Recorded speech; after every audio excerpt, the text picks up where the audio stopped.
John Mahama became Ghana's 14th president earlier this year after running on a platform aimed at cracking down on corruption and spurring economic growth. With his term still in its infancy, Mahama must now make navigating a shifting global order one of his main priorities.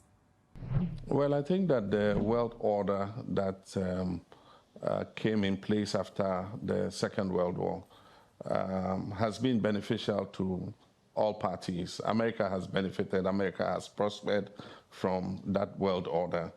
And I do think that no country can exist in isolation. Nobody can draw his bridges up and dig a moat around his country. We're interconnected in many ways.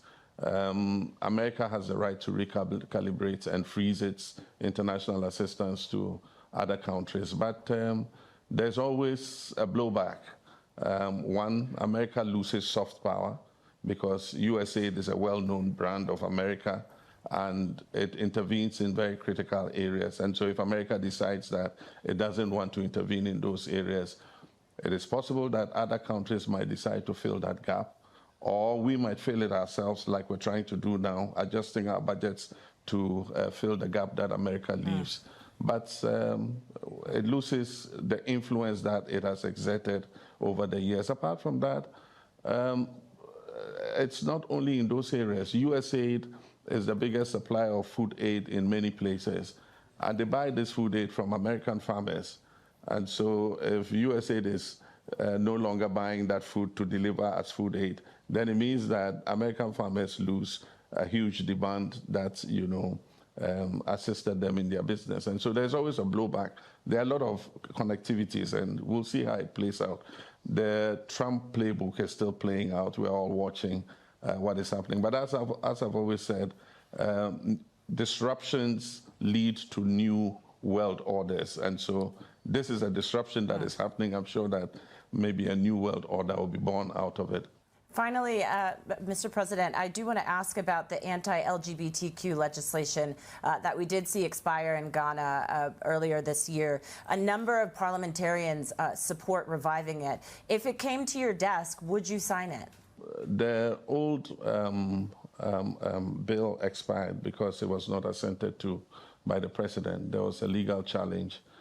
Eventually, the legal challenge was dismissed, so it means that the president could assent to it, but it's expired. So the question is hypothetical. It means that it has to go into Parliament again.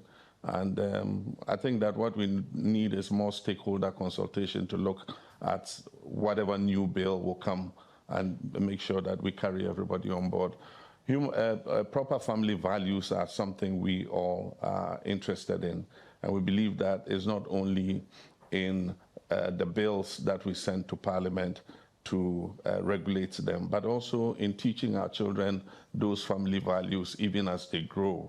And so looking at the curriculum in schools and inculcating those values in them, I think is the more important pressing issue that we must look at. Would you be concerned, though, if we saw a number of institutions potentially pulling back funding to Ghana if you were to sign it? Do you factor that into your thinking around the bill? Well, I believe that multilateral institutions should avoid getting into cultural matters. This is a diverse world. We have different cultures. And so I don't think multilateral institutions should include, cultural imposition as part of their mandate. I don't agree with that. If they decide to pull it, well, it's their prerogative. But I don't believe that multilateral institutions like the World Bank and IMF should include in their mandates how people behave culturally.